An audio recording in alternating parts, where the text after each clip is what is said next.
Встречались с жителями улицы Суходольной. Люди попросили привести более, скажем так, чтобы довели до ума улицу, да, привели там в порядок рядом с дорожным полотном территорию. Услышали, подрядчик все организует. Также поднимали вопрос о том, что улица в конце получается тупиковая и имеет глубокий обрыв. Будут установлены ФБСки, так скажем, да, для того, чтобы граждане, которые не знают о том, что это тупиковая улица, будет стоять, естественно, знак, что там дальше тупик.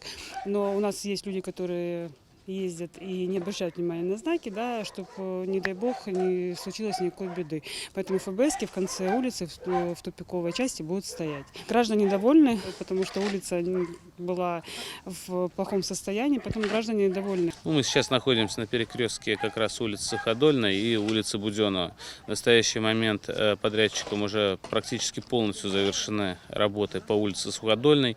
Идет, грубо говоря, обустройство, только знаки. Сейчас будет восстановлена разметка, и мы полностью сдадим эту улицу. Улица Буденова, сейчас работы ведутся достаточно активно. Работы начаты были в августе 2020 года.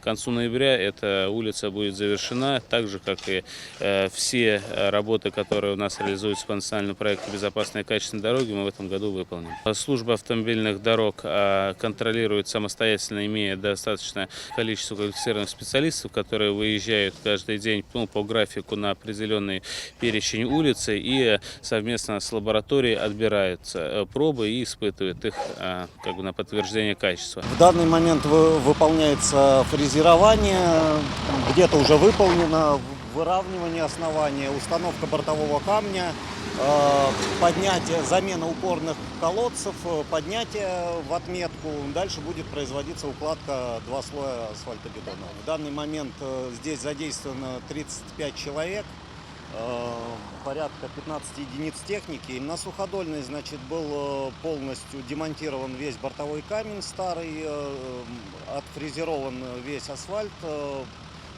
выставлен новый бортовой камень с понижающим бортом, где заезды. 2 слоя асфальтобетона, и в данный момент завершаются работы по благоустройству и укладке тротуара.